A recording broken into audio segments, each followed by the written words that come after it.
Does your staff have limiting beliefs that are affecting their performance?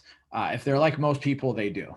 And what I wanted to get into today is what forms those limiting beliefs. Because really what happens is it starts when somebody tries something new, when somebody's venturing out of that comfort zone.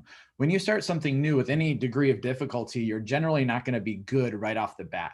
And what happens is when they get that first feedback, those first results from this new skill or new task that they're doing, the results aren't great. And what happens is they start expecting that result. Oh man, maybe I'm not good at this. Maybe, and especially sales in general.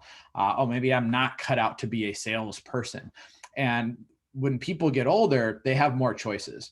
And what happens with, especially you look at entry level jobs, there's so many entry level job openings and positions out there that it's easier for somebody to jump ship to another thing instead of trying to dig in and get good.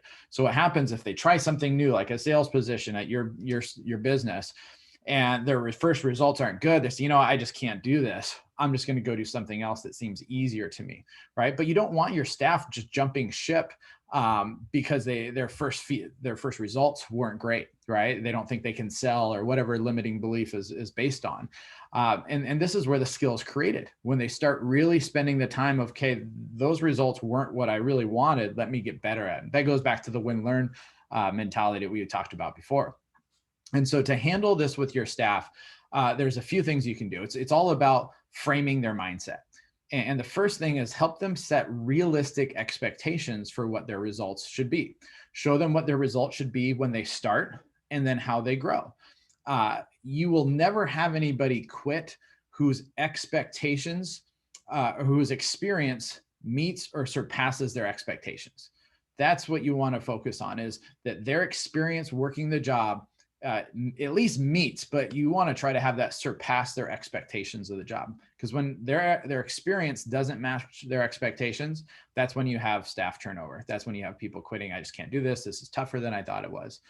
So help them set realistic expectations. The next thing you can do is just show them examples of people getting the results that you expect them to get, and show them in their time frame, right? So, hey, this is a person who's been around a lot longer. See how they're doing. That's what you're going to get to. Or, hey, this person just started. See where you're at. You're going to be able to do the same exact thing. So show them some evidence and proofs of people on the timeline. And it's great to even show, hey, see that person who's performing like this? Well, when they started, these were their numbers. Now look where they are. But when you can show examples, that's great. And then also use a relatable analogy.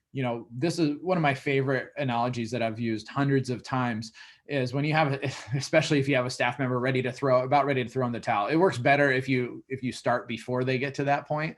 But I like to likening it to learning an instrument.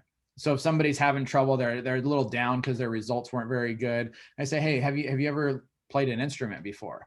And they go, yeah. I'm like, think back to that first time you picked up the trumpet, clarinet, whatever it is. The very first time you picked it up, did you sound like Louis Armstrong on the trumpet? They're like, no, I sounded awful. This is the same thing, right? You're learning a skill. And just like playing a musical instrument, you're not going to start off great. So think about how you started and how did you get better, is you put in the time. And the same thing's going to happen here, right? If you put in the time, you're going to get better. But think back to playing an instrument. That first time you picked up that horn and it sounded terrible, if you thought it was always going to be like that, would you want to do that? No, of course not.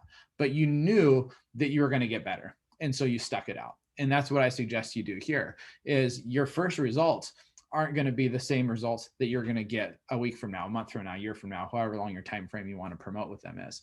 But focus on just putting in the time, and you're naturally going to get better. But big key is don't let those initial results, those initial experiences frame their mind for poor expectations on their results. As a manager, the business owner, really take responsibility and help set the right expectations with your people, so they're able to get over those first hurdles when they start, and they have the expectation to continuously improve and get better at what they're doing. All right. Thanks today.